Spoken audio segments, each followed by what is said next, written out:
Synduality Echo of Ada looked like a decent game from the early trailers, but I've been burnt before. Thanks, Alien Colonial Marines. So I didn't get my expectations too high. Yet somehow I was still baffled by just how big a gap there was between what I had seen and what I actually played. Sammins from the Beta Network here, and in this video I will help you answer the question, should you play Synduality Echo of Ada? Heads up, I was given a copy of this game for review, but don't worry, that doesn't mean I'm going to hold back on my thoughts, good or bad. Good job! This is Synduality Echo of Ada, an online extraction mech shooter that is honestly a bland and repetitive experience. I tried my best to see the good and bad with this one, and whilst there were a few moments that I did enjoy, the gameplay was just way too monotonous. There are two major focuses here, shooting enemies and extracting loot. So in order to have a decent game, you would at least think that one of these departments would have to feel satisfying, right? Well, neither part does. The combat is dull and lacks necessary weightiness to be engaging. There were so many moments where I would literally pray and spray because the hit detection just wasn't consistent.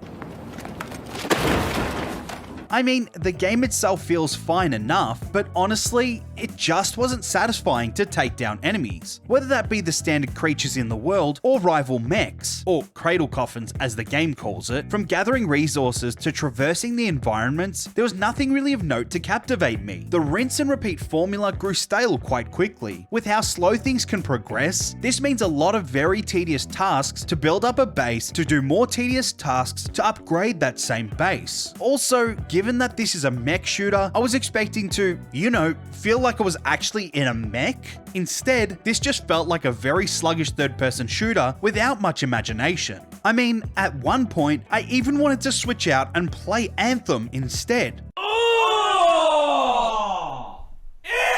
And if a game is making me want to play Anthem, that is really not a good sign. Synduality also features some really irritating mechanics. For example, you get a sidekick which is known as a Magus that travels alongside you out in the field, whilst trying their best to make your ears bleed. The whole time that I was in the world, he would just keep talking on and would not shut the hell up. You've suffered defeat here too often.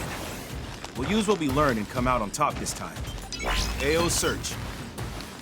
Unable to detect new AO crystals. Container discovered. We have arrived at the city ruins. I think we could proceed with the request in this area.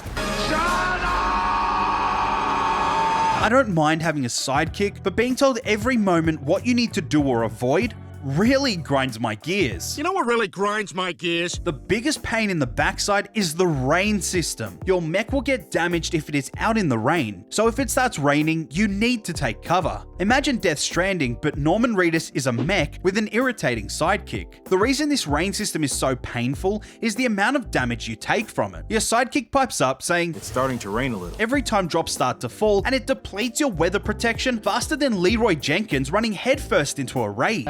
This Leroy Jenkins! Now, the common sense thing to do would be to take cover when the rain falls, but it really was only certain parts of the map that had sufficient coverage. So if you were stuck out in the open, you would be using up ceiling packs fast. If you happen to launch an expedition on a new rain cycle, you'd have no idea when launching in, you'll be legging it to cover and losing a lot of resistance as soon as you drop in. If you do manage to take cover, you would be waiting a while for the rain to stop, which normally would be fine, but with the limited battery, that is just a timer till you have to exfiltrate, you'll be wasting much needed time ducking for cover. So you might be thinking at this point, what exactly am I out in this world for? Well, simply, it's to gather resources such as crystals and materials to sell off and use to upgrade your base. Annoyingly, when you first start out, you can barely extract anything due to a very limited carrying capacity. Now, I know you need to start off a bit on the weaker side, but frustratingly, the ammo, health, and ceiling packs that you need to take with you on each search takes up a lot of that already limited space. Hold up, wait a minute.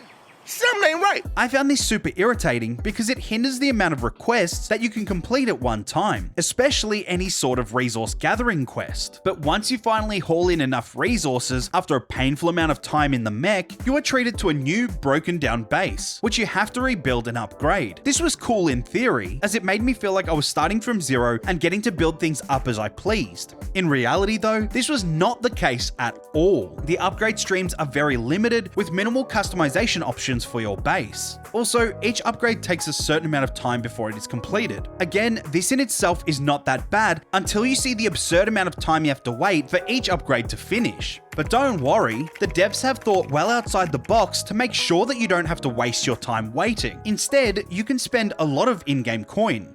I mean a lot, like 10,000 for a half hour a lot, to make the upgrade instant. Or, if you don't have that kind of money, you can just reach into your pocket and pull out that nice bit of plastic that has your savings in it. That really vexed me and made the base aspect seem very mobile gamey. Now, I did mention that Synduality is an online extraction mech shooter, but the online aspect is nothing to write home about. I encountered a fair few players whilst out in the world, and interestingly, only one thing happened on repeat. We would wave at each other and then move on. There was no real reason to fire at each other or try to duke it out. Most of us would just leave each other alone and carry on our own merry way. On the odd occasion, someone would dive in to assist me in dealing with some bandits, but that was about it. I'm not blaming the devs for this, as player choices are indeed their own, but without the drive to actually have a firefight, the world felt way too safe, which I assume wasn't the desired intention of the devs. So yeah, multiplayer is available, but without much drive,